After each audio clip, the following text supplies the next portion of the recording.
ঠান্ডার মধ্যে জাল জাল চানাচুর দিয়া চা না কফি হইতে পারে না, কারণ দুটোটাই যেহেতু দিছি। তো আজকে সন্ধ্যা টিফিন এটাই খাওয়ার, ঋষভের বাবা গড়ো নাই, আমি এখানে আর কিছু বানাইতে পারছি না, আজকে এটাই খাইমু আজকে। তো তোমরা খাওয়ার ভালো লাগে চা আর কফি দিয়া একসাথে কমেন্ট বক্সে জানাও। ঠান্ডার মধ্যে গরম গরম কফি খাওয়ার খুব বেশি ইচ্ছা করে। তো এই যে দেখো আজকে যেহেতু গড়ে এখা আমি আর ঋষভ, তো ঋষভ ঘুমার, তো বাবা একটু কফি বানাই লাই, অল্প একটু বানাবো, বেশি বানাইতাম না, ঋষভের বাবা ঘরে নাই। এই যে দেখো কফি, আর কফির মধ্যে আমি এখন একটু সাফাতাও দিই, দেখো সাফাতাও এর অল্প একটু দিছি।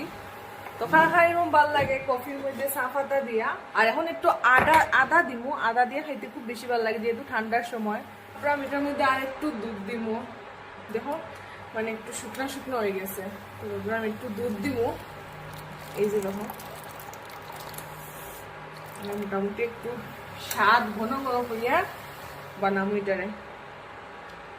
এই যে দেখো কিভাবে হইতাছে, লাগে যেমন পড়ি যাইব কিন্তু পড়তো না, কারণ স্টিমটা মাত্র 100-এর মধ্যে 100ও দিয়ে রাখলে এরকম পড়ে না। দেখো কি সুন্দর।